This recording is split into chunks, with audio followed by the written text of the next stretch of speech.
Hi అండి. అందరికీ నమస్కారం. తిరుపతిలో ఉన్న శ్రీ వెంకటేశ్వర జూనియర్ కాలేజ్ మరియు శ్రీ పద్మావతి జూనియర్ కాలేజ్‌కి సంబంధించి ఇంటర్మీడియేట్‌కు సంబంధించిన అడ్మిషన్ నోటిఫికేషన్ అయితే మనకు రిలీజ్ అవ్వడం జరిగింది. ఎవరైతే ఈ సంవత్సరం 10థ్ పాస్ అయ్యి ఉంటారో మంచి మార్కులతో వాళ్ళైతే ఈ ఆహ్, ప పద్మావతి జూనియర్ కాలేజ్ మరియు శ్రీ వెంకటేశ్వర జూనియర్ కాలేజ్‌లో అడ్మిషన్స్ అయితే పొందవచ్చు. 5 రకాల కోర్సులైతే అందుబాటులో అయితే ఉన్నాయన్నమాట. శ్రీ పద్మావతి జూనియర్ కాలేజ్‌లో దాదాపు 950 సీట్లు మరియు శ్రీ వెంకటేశ్వర జూనియర్ కాలేజ్‌లో 750 సీట్లు అయితే అవైలబుల్‌లో ఉన్నాయి. మరియు హాస్టల్‌కి సంబంధించి శ్రీ పద్మావతి జూనియర్ కాలేజ్‌లో 450, అలాగే శ్రీ వెంకటేశ్వర జూనియర్ కాలేజ్‌లో 400 హాస్టల్ సీట్స్ అయితే ఉన్నాయన్నమాట. ఇది టీటీడీ ద్వారా, అంటే తిరుమల తిరుపతి దేవస్థానం ద్వారా రన్ చేయబోతున్న కాలేజెస్ అన్నమాట.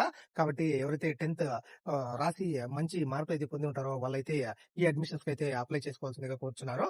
మరియు మీకు ఇందులో ఫ్రీ ఎడ్యుకేషన్ మరియు ఫ్రీ హాస్టల్ కూడా ప్రొవైడ్ అయితే చేస్తున్నారు. మరియు ఈ అడ్మిషన్ నోటిఫికేషన్ సంబంధించిన పూర్తి వివరాలు అయితే ఒక వీడియో అయితే డిస్క్రిప్షన్ లో అయితే ఇచ్చాను. ఆ వీడియోని అయితే చూసి మీరైతే ఆన్లైన్ లో అప్లై చేసుకోవచ్చు. మరియు ఆన్లైన్ లో ఎలా అప్లై చేసుకోవాలన్న విధానం కూడా ఒక వీడియో అయితే ఒక హాఫ్ అన్ అవర్ లో అయితే అప్లోడ్ చేస్తాను. ఇలాంటి మరిన్ని వీడియోస్ కోసం మన ఛానల్ ని సబ్స్క్రైబ్ చేసుకోండి. Thank you.